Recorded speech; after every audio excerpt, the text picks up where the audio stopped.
এই নাও। এর উপর আবার সন্দেশ? বারে, সারা রাত জেগে তৈরি করলাম। তা তুই রাত জেগে সন্দেশ করেছিস বলেই কি আমায় খেতে হবে? তোর ছোট লোকের মতো তুই তো কারি। ছেলেবেলার অভ্যেস, যেতে চাই না রে। এই যে বৌদি, দুধ। মানে আবার দুধ? তোর এই খাবার জুলুমের ভয়ে ইচ্ছে করে বনে গিয়ে বাস করি। সত্যি দাদা, হ্যাঁ। আমারও। খুব হয়েছে। সকালে দুধ খেয়েছিলি, খাসনি তো? যা খেয়ে নি রে।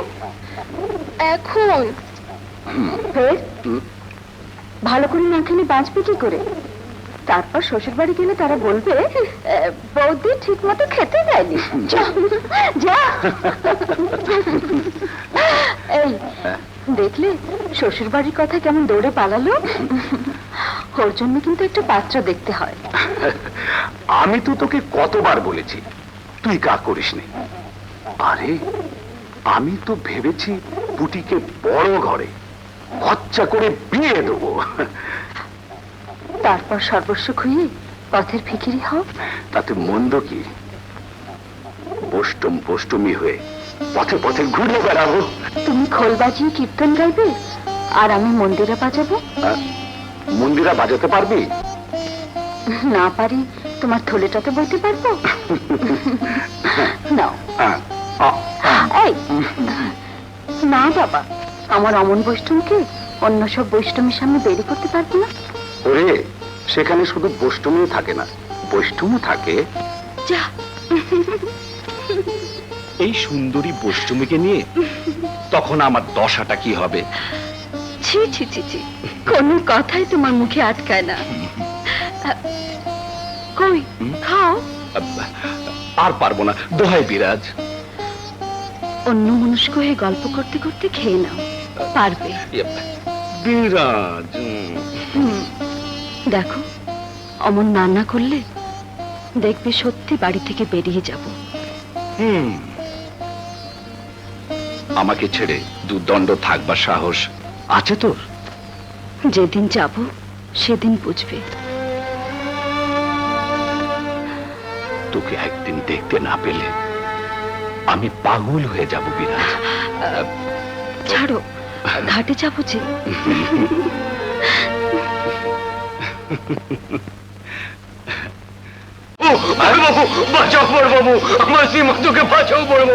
কি হয়েছে বলবি তো? বসন্ত হয়েছে বড়বাবু। শ্রীমন্তে বসন্ত হয়েছে? হ্যাঁ বড়বাবু, তুমি দেবতা, তুমি একবার পায়ে ধরে দাও বড়বাবু, তাহলে আমার শ্রীমন্ত বেঁচে যাবে। চলো বড়বাবু, চলো। ঠিক আছে পাছার, ওঠ চল। আপনি বসন্ত রোগে বাড়ি যাবেন? হ্যাঁ, বিরাজকে বলবি বড়বাবু বেরিয়েছে, এক্ষুনি আসবে। বাবু, ওখানে কিছু খাবেন না যেন।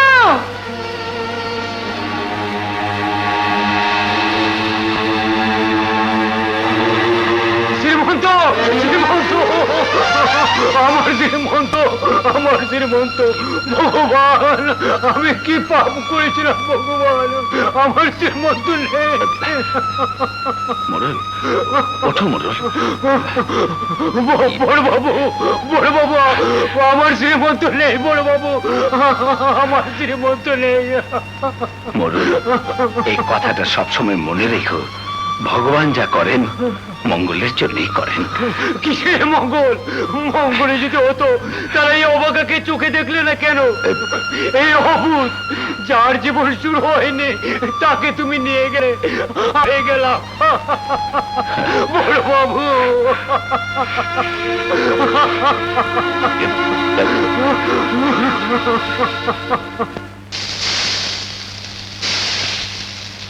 বাবু কি নির্দিষ্ট করে বলেছিল কখন ফিরবেন? ফেরার কথা বলেননি। বলেননি তো যেতে দিলি কেন? কলেরা বসন্তের বাড়ি, লোক এসে বলবে বাবু চলো, আর সে চলে যাবে। একবারও মনে হলো না যে ও বাড়িতে যাওয়া আর জমের বাড়িতে যাওয়া একই কথা। বেগুন কি ছোট করে কাটবে বৌমা? জাননি। ঢং। বিরাজ, বিরাজ,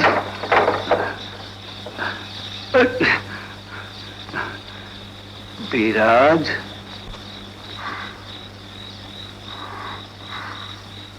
আচ্ছা, তুমি কি মনে করো তোমার প্রাণটা শুধু তোমার একলার? শুধুই তোমার?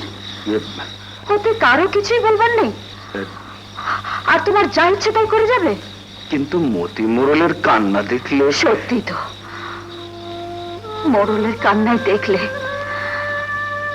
কিন্তু আমার কান্না দেখবার লোক সংসারে আছে কি?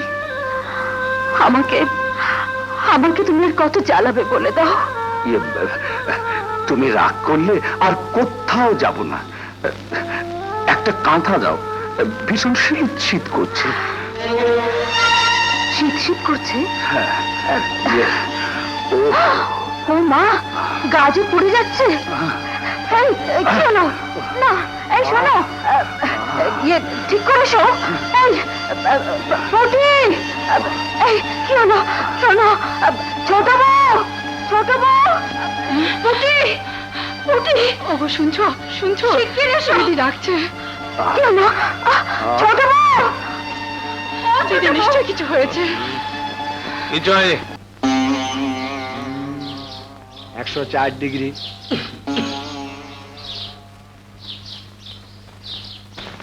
নিঃশ্বাস গরম, বুকে কাশ, অসহ্য মাথা ব্যথা।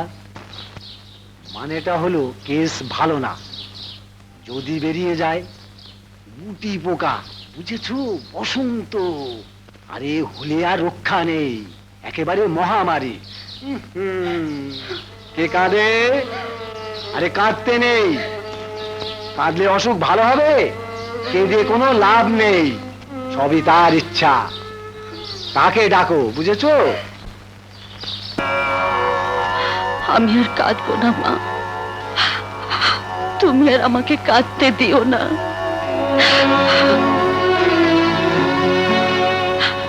আমি শপথ করছি, আমার স্বামী যদি সুস্থ হয়ে অন্ন গ্রহণ করতে না বলে, তাহলে আর কোনোদিন তোমার পৃথিবীর অন্ন আমি গ্রহণ করব না। স্বামীকে যদি ভালোবেসে থাকি, যদি সত্যি হই, তাহলে তোমার কাছে দাবি করছি, আমি শীতের সিঁদুর মুছবো না, হাতের শাখা খুলবো না।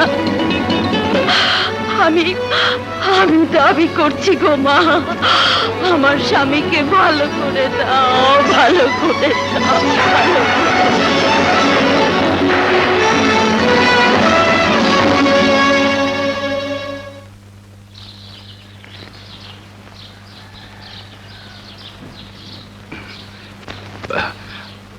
পান না দিদি। না করো না, বৌদি এসে 1 ফোঁটা দুধ পড়ে আছে দেখলে আর রক্ষে নেই।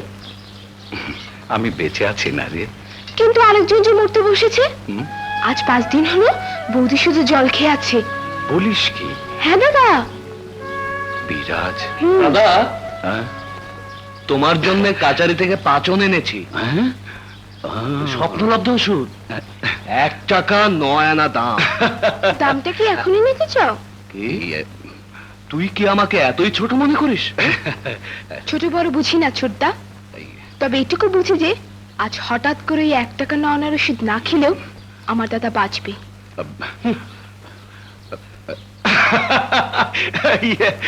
দেখলি দেখলি পীতাম্বর, আমার পুটি কত সুন্দর করে কথা বলে। আমি একটু ভালো করে চলতে ফিরতে পারলেই খুব ধুমধাম করে ওর বিয়েটা দিয়ে দেবো। খরচ যত হয় হোক, দরকার হলে কিছু জায়গা জমি বিক্রি করে দেবো। হ্যাঁ রে পীতাম্বর, ও যে সেই মনোহরপুরের আশুতোষ চক্রবর্তীর ছেলে যতীন, ডাক্তারি পড়ছে, বড় ভালো সম্বন্ধ। দেখ না একবার খোঁজ নিয়ে। আমাকে কাচারি যেতে হবে দাদা। ও জমি বিক্রি করে বিয়ে, মাথা খারাপ, উন্মাদ। কি বিড়বিড় করছো ঠাকুরপো? ছোট বউকে বলো পুটি পুজো নিয়ে যাবে, সেও যেন সঙ্গে যায়। মইনি মাথা ধরেছে, সে যাবে না।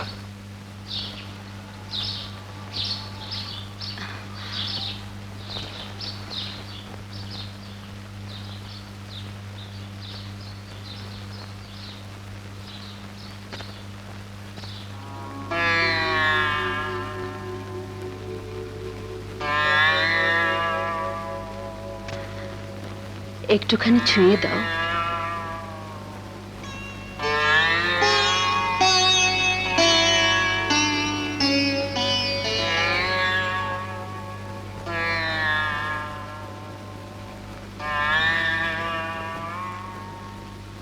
এতদিন কোন দুঃখে না খেয়ে থাকলে? মেয়ে মানুষে জন্মালে বুঝতে স্বামী কি বস্তু। স্বামীর অসুখ হলে মেয়েদের বুকের ভেতরটা কি করতে থাকে তা তোমরা বুঝবে না।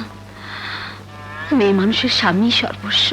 তাই বলে তুই 5 দিন না খেয়ে থাকবি? এটা তোর পাগলামি বিরাজ। পাগলামি করেছি না কি করেছি সে জানি আমি, আর জানেন আমার দেবতা যিনি আমার মুখ রেখেছেন। তোমার একটা কিছু হয়ে গেলে আমি একদিনও বাঁচতাম না। ওগো, তোমার কোলে মাথা রেখে মরবো বলে তো বেঁচে আছি। বিরাজ,